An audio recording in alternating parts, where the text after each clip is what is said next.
ask them questions about themselves. That tells people you actually care, and to listen to the answer. I care about not what you're producing, not what task you're doing, but you as a person. You have to know their capabilities, and you have to know the circumstances in which they're trying to operate. You can't lead people well if you don't know what they need, and you won't know what they need unless you know them.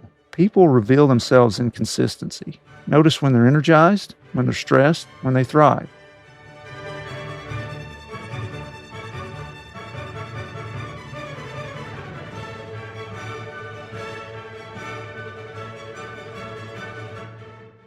Welcome to Science of Leadership, where we explore leadership both practically and scientifically. What makes great leadership, why these things matter, and how we can do them well. Those are the questions we wrestle with through thoughtful discussions, real-world stories, and the science behind it all. I'm Tom Collins, and I'm joined by my co-host, Justin Hamrick, and we're delighted to have you join us on this journey to becoming a better leader. Tom, good morning. Today, we are going to dive into a leadership principle, and I would say characteristic, that's going to sound simple to people at first, but in practice becomes quite a bit complicated and difficult. It requires time, intentionality, humility, and real commitment from the leader to the team. It's the principle of knowing your people. The idea sits at the very core of caring about those you lead. And we've all talked about this on multiple episodes of like caring for your team, really caring about the success of your team, not caring about what they can do for you, their tasks, not caring about how they're producing or their output. Those matter too, but caring about who they are, what they want, and who they are as people. And that requires knowing them. Tom, I'm excited to talk about this one. Me too. It's one of the most important leadership practices, and honestly, I think one of the most neglected. So Tom, let's start how we always do, which is defining what we're talking about. Sure, it sounds simple. Just know your people, know their name, know who their kids' names, their birthday. But let's start at the beginning. Let's really define what it means to know people. When we say know your people, what exactly does that mean? What does knowing your people from a leadership perspective really look like? That's a great question. I'd say it comes down to three things. First, and probably most important to me, is understanding who your people are as human beings. That's their motivations, their values, strengths, things that keep them up at night. We've talked about caring about our people on a previous episode, specifically talked about caring for them. Okay. That was with General Ellen Palikowski. That's, caring about your people and caring for your people are two different things. And we're talking about caring about in this instance. So caring about who they are, where they're from, what are their goals and dreams, where are they hoping to go, who they are, what are their motivations, what's important to them, what's their story, that's where they're from, where they're hoping to go. That's knowing them, getting to know people. Second, knowing the circumstances that shape their performance, where those circumstances are at work or outside of it. Are there people or situations that either boost or inhibit their performance? And third, paying attention to their growth, not just their contributions. Are they responding to their environment in a way that promotes growth and development? To know your people is to see them, not just their role. I like that distinction. That hit on a couple of things. One, from the book of Winning Friends and Influencing People, one of the core things about that is ask them questions about themselves. That tells people you actually care, and to listen to the answer. I care about not what you're producing, not what task you're doing, but you as a person. That sort of psychological safety. Seeing the person, not just the position. Do you have a story that sort of really exemplifies this or shapes how you think about what it is to know somebody? Absolutely. I would say, in a sense, it's multiple stories because it's a way that I operate. We've talked about mentoring on the podcast before, especially talked about Rick Loudon and the great influence that he's had in my life and so forth. And mentoring is a passion of mine.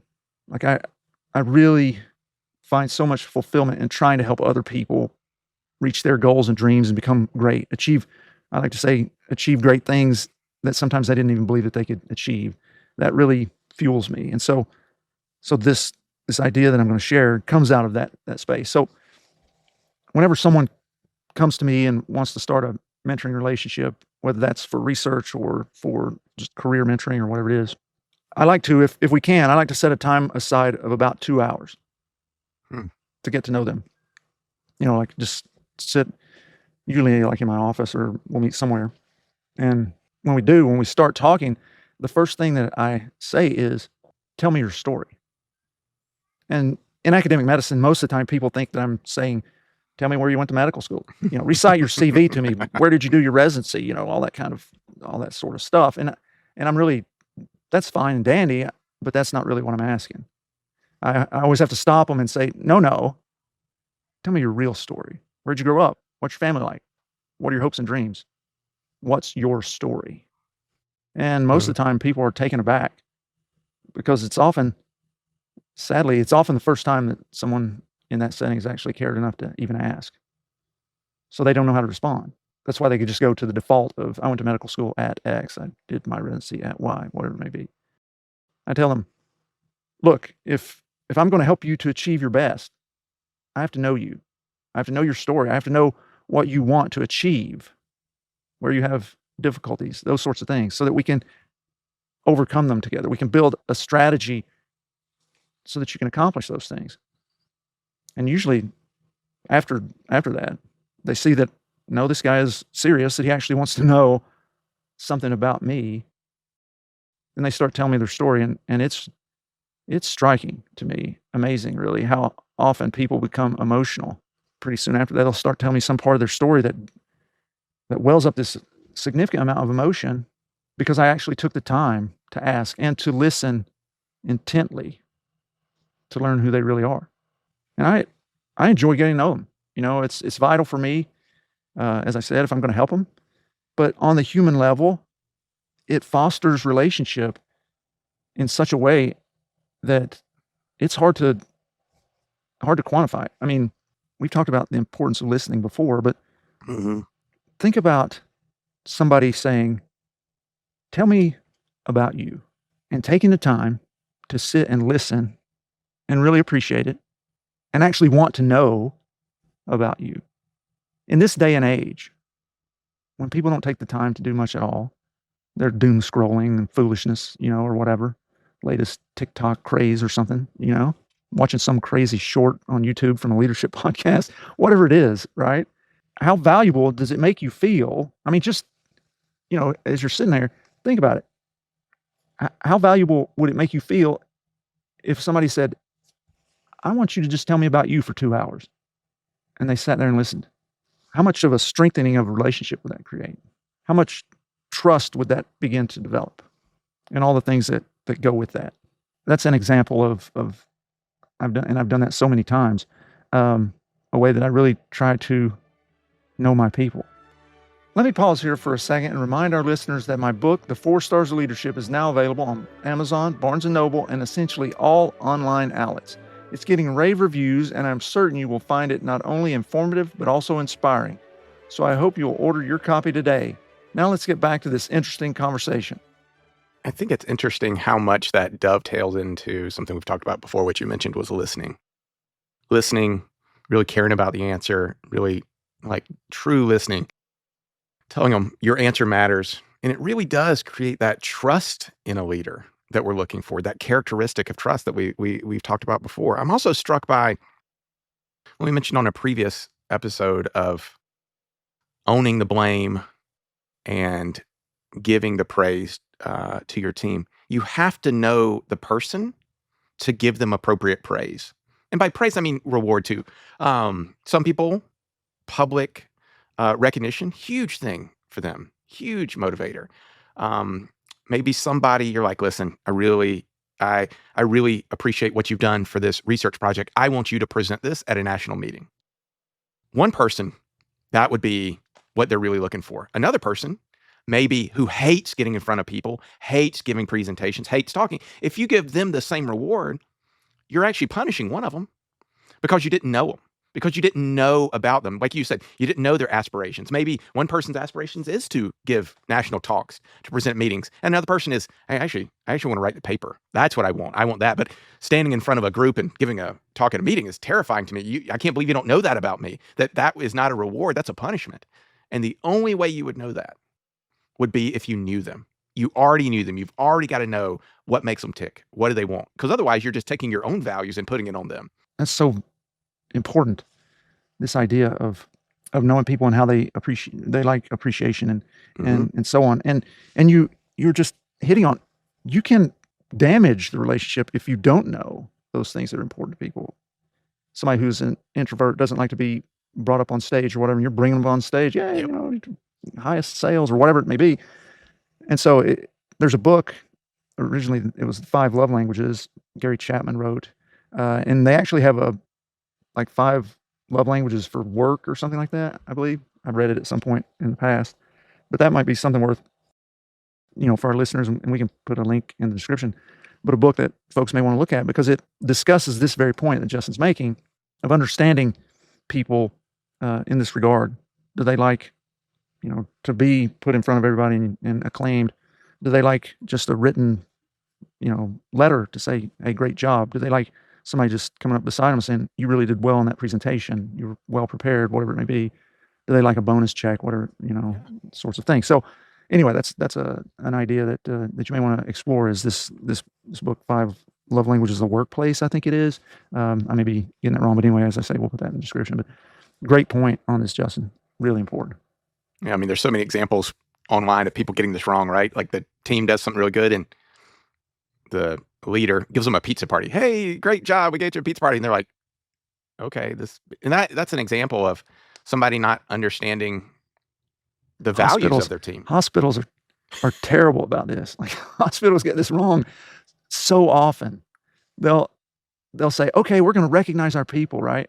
And then they will give somebody a branded, let's say, umbrella, right, with the hospital logo and the name of the hospital. And like, you open it one time and it shoots off, like it breaks in half, or like it's garbage. In a real sense, it's something that nobody really asked for, but now you got it, and that was their appreciation, and you use it, and it's seriously like lowest quality possible. You would be so much better off not even going there. And probably the only person it makes feel better is the person giving the gift. But it gets to the core of what we're talking about. You've got to understand the team. What are the goals of the team? What really is their love language? Like, how do they feel appreciated, right? Oh, I gave you this because that's what I would want to be appreciated. Okay, that just tells me you didn't understand the team. So we sort of defined it now, what it is to know your people. But let's get into the so what. Let's talk about why it actually matters. Why is it essential to know your team? Why is it essential knowing your people, essential for leadership? Yeah, I would say it's because real leadership is relational. It's not transactional. Here's a core idea of what we're talking about today. You cannot care about someone you don't actually know. In a real sense. You could make some pie in the sky, I care about everybody and all that. Yeah, at the end of the day, that's not reality. If you don't know somebody, you're not going to care about them the way that you should or could. People on both sides of that situation know it's not real. You might have good intentions or, so forth, but caring requires understanding. Second, knowing your people builds trust. How many times have we talked about trust on our podcast? When people feel known, they feel valued. When they feel valued, they engage more deeply. When they engage more deeply, that's the tide that raises all boats. Third, knowing your people allows you to lead them appropriately. The best leadership, contrary to what a lot of organizations may think, the best leadership is not uniform. It's tailored. Some people thrive with autonomy. Others need frequent touch points. Some need encouragement. Others need challenge. This is fundamental to the concept of what is known as situational leadership. And there are books out there on this, but this idea was originally described by Paul Hersey and Ken Blanchard in 1968. Ken Blanchard really has expanded the visibility of it, and he's written a number of books related to it. But you have to know your people, you have to know their capabilities, and you have to know the circumstances in which they're trying to operate if you're going to be able to lead them appropriately and well. You can't lead people well if you don't know what they need, and you won't know what they need unless you know them. I think that gets to the heart of what we've talked about so many times, which is leadership at its core, you're right, is a relationship, right? It is a relationship. You think of the characteristics that you talk about in your book: character, compassion, caring, understanding, kindness. Those are relational ideas. Those are not transactional ideas. We're not talking about that, like, oh, you tit for tat, like that zero-sum game. That's not what we're talking about. Let me share a little story of how I think knowing people really impacts leadership. I've had a couple instances, one where I was the person being led and one where I was leading one. One where I was being led, and I was in a situation that really was not probably the best for the organization. I was going to have to leave a place that was best for me and my family, but as the leader of the organization, it left them a little short. It wasn't best for their staffing and things like that. But when I came to this leader, they approached it as not someone managing the team, but as someone that cared about me. And to this day, they've always approached that relationship. And you're right, I would run through a wall for them because they've always approached that. And when I was a member of that team, I gave them everything I could. And I still do. I still do. And it still impacts our relationship as I'm able to contribute to that team sometimes or to help that team out. But it was that relationship and that understanding that really impacted. The other one is a time where I had a chance to recognize someone on my team for something. And it goes back to what we talked earlier. I had the opportunity to reward somebody for the work that they had done. And it was only through understanding them, what motivated them. There are certain people that time off would have been a reward or financial incentive. But for this person, it was public recognition of the work that they had done. They were a more junior person. But to even stand up in front of our group and say, listen, this succeeded because of this work. That was what spoke to their heart. It spoke value to them, and it created trust. Like that was what really helped them feel valued and trust the team. Yeah, as I think about that, when we're known, we feel valued. When we feel valued, that cements us, I think. This is Tom just freewheeling, but I think it cements us to the other person or the organization or whatever it may be. That somebody has taken the time and the effort to care about us as a person. We feel important and valued, and we reciprocate that. That person or that organization becomes important and valued to us. We want to see it succeed just as we want to see us succeed. So we give more effort, discretionary effort. We go above and beyond because of that. That's my own personal experience. And just as you say, you've left an organization. I think I know who you're talking about and which organization, and you still invest in it even though you're gone, right? You still hope good things for that organization even though you're gone. And I have the tendency to do that myself, right? Like not leave and hope it burns down. Some people leave and they just want to set fire to a place, right? I don't want to do that because I value the people at that place. I want that place to succeed and do great things. But when you don't feel like you are valued, then you don't spend that discretionary effort and you're not committed to the organization. I mean, that's the majority of why people leave, right? Because they don't feel valued. Right, But exactly. but people feel valued in different ways. Whether it's I needed a raise, I needed recognition, I needed a promotion, I needed more pay. Like it's different for different people, and the only way you can get there is to understand the person, knowing, like you've said, knowing the people. But for 2 days a month, maybe because somebody had to take their kid to, I don't know, see their therapist or to get some infusion of a life-saving medication. But the organization had no idea, didn't care to know. They might lose a tremendous person because of that, right? Somebody might say, well, that takes a lot of time to get to know somebody. It doesn't take as much time as recruiting somebody new. It doesn't take as much time as cleaning up the disaster that occurs as a result of that person not doing their job well, not having the equipment they need, not whatever it may be. It doesn't take as much time as the loss in productivity that occurs for all those reasons. Some people want to maintain this distance and not know people because it's easier to do reduction in force, right? Fire people, lay them off, whatever. But I would contend that if you know your people and you are providing for them the resources they need to do their job well, you won't have to have reduction in forces because your team and organization, by extension, will be performing to such a degree that it would make zero sense to have to reduce your force. I think that's a big point. People don't care about organizations for the most part. They don't care about organizations. They care about people. Right. I just think of the sports analogy, like people on a professional football team, playing for, the New England Patriots, whatever. You hear a lot of times, like, they're not like, I just really value the Patriots and blah, blah, blah. I just want to play for that symbol on the helmet. Blah, blah. At the end of the day, and this is in so many interviews, they're like, I'm playing for the guy next to me. They're playing for the people that they feel like care about them, the coaches that care about them and know them, the teammates that know them and care about them, like that's what I'm struck by in this. Let's get to the part where we always get to at this point in the podcast, which is the science. Like, we've sort of defined what we're talking about, but why should we care about this? Why should we care about knowing people? Because relationships are messy. You've mentioned they are time consuming. But what does the research tell us about the importance of knowing the people when we are in a leadership position? There's actually, as you might imagine, this is relationally oriented. There's a lot of great research in this space. So first, studies on what is known as leader-member exchange, and this is a large leadership theory. That sounds like Wall Street, leadership membership exchange. Yeah, leader-member exchange. Yeah, commonly known as LMX. But in this space, I don't want to nerd out too much on all the different theories. There'll be a reference in the description to a book by Peter Northouse that's basically a compendium of the big research theories and leadership. Leader-member exchange is in that. But anyway, work by Grain and Ulbein show that high-quality relationships between leaders and followers lead to increased performance, commitment, and satisfaction.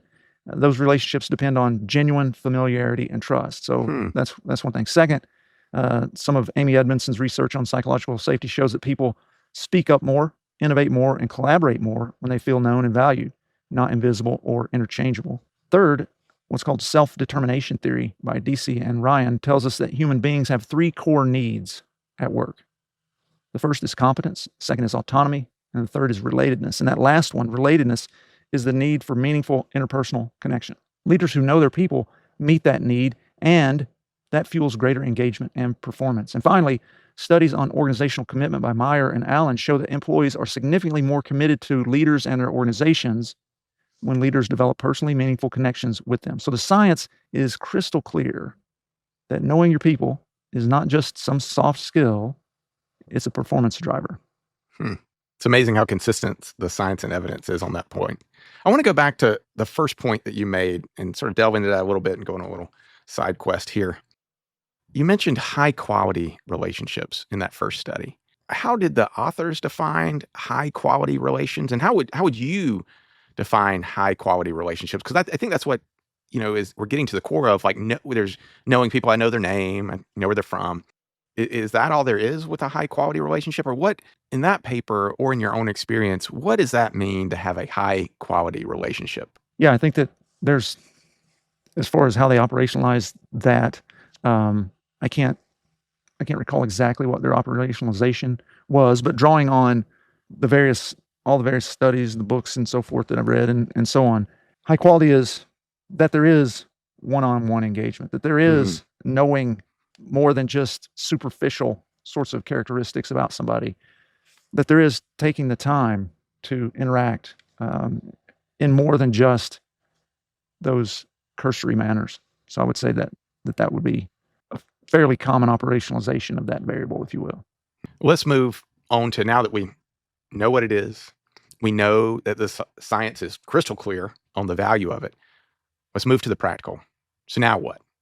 And for leaders who want to start doing this and doing the right thing for the right reasons, what are some concrete steps that they or we can take? Here's kind of a framework of 5 different things that I've found to be helpful. First, ask more personal but appropriate questions. Don't be intrusive. Don't ask ridiculous questions, but ask questions that invite people to share who they are. This could be asking them to share their story, as I often do, as I mentioned earlier. It could be asking things like, what's something you're excited about outside of work? Or what energizes you? What do you spend your time doing? What's a favorite hobby? Those sorts of things. Over time, those simple questions will build understanding of each other. They will open up opportunities for further conversation to develop that relationship more fully. Number 2, watch for patterns, not just their performance. People reveal themselves in consistency. Notice when they're energized, when they're stressed, when they thrive. A simple way to say this is pay attention to your people. Number 3, create that space for real conversation, not just check-ins for tasks or, those sorts of things. Check in for people. How are you doing? If they start talking about, I've got this project, I've got that thing. No. How are you doing? What is troubling you? What's got you concerned, worried, et cetera, et cetera? Check in on your people. Number 4, We've hit on this. Tailor your leadership. Lead the person, not the role. Your approach should match who they are, not simply what they do, or the generic concept of all employees are this. Mhm. Got to move away from that. Tailor it. Number 5, follow up on what you learn. Here's a, tremendous point. If you ask about something personal and they share it, remember it and check in again later. That's where that trust is built. If you ask and forget, it'll almost always be interpreted as not caring. And it's better that you never asked in the first place, because that will absolutely, if that comes across as not caring, it will absolutely erode the trust and the relationship that you thought you were going to be building. I love that last one. I'm a big believer in that. Following up with something outside of work that people gave you. And it can be so simple. Their kid likes baseball. How's that baseball? They got a lacrosse tournament to go to. Like, I'm always shocked at the impact when you remember and follow up on things that you genuinely care about. I find personally that these 5 things I most need when people are different than me. Like, as a University of Georgia fan, it is very easy for me to connect with other SEC fans. Like, we just instantly like have that, and that is very easy for me to do. I find that this structure and framework is essential when someone and myself are different. We don't have the same background, we don't have the same interests, but that does not inhibit me from caring about them, because I feel like it's easy sometimes to connect with somebody who's very similar to you, but it probably has an even greater impact when that person isn't like you, Yeah, doesn't share the automatic connections. I'm just thinking about this idea of, I don't know how big the stadium is at Georgia, but it's smaller than Neyland. Okay, I can say that. About 6,000, but whatever. But no, is that you're only similar to those people on certain variables. It's just that you happen to know that the one variable that you're all similar on is that you root for the Georgia Bulldogs, right? And you don't have to take the time necessarily to know that, because in that stadium of 90, however many thousand, let's say, there are a lot of people you're not similar to at all, probably, right? But yet you're similar in your fandom of the Bulldogs. And so I would say that that's a part of getting to know people, because it only takes 1 or 2 things, one really in this case, right?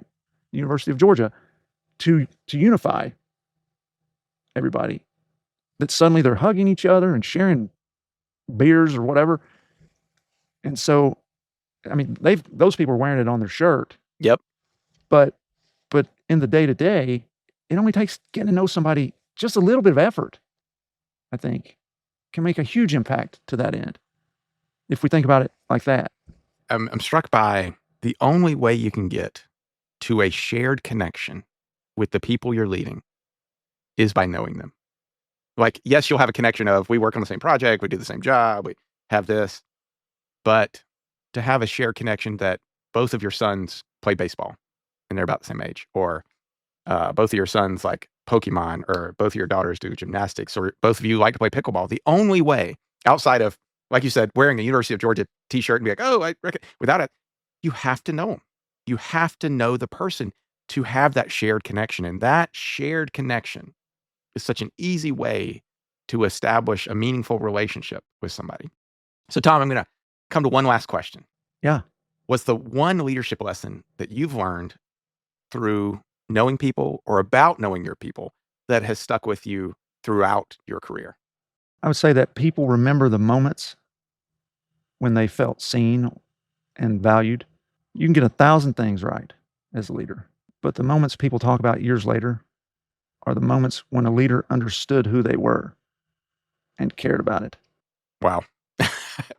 That is a way to finish it. This has been an amazing conversation. I think it's been really helpful to unpack what can kind of be an abstract idea. Know people, care about people. Very abstract, obviously lofty goals, but to get some clarity and honestly some daily practical applications of how we can be better tomorrow than we are today in caring about our team, in knowing them and understanding them. Thank you for joining us on this episode of The Science of Leadership. We hope today's discussion has inspired you and given you valuable insights to help you become a better leader. Remember, leadership is about helping those we lead do great things. It's a journey of continual growth and learning. When we embrace that journey with curiosity, courage, and humility, we can confront challenges, overcome barriers, and foster environments where everyone can succeed. If you enjoyed today's episode, be sure to follow or subscribe, leave a comment, and share it with others who are passionate about leadership. Until next week, keep leading with character, competence, caring, and communication. This is Tom Collins. Let's keep growing.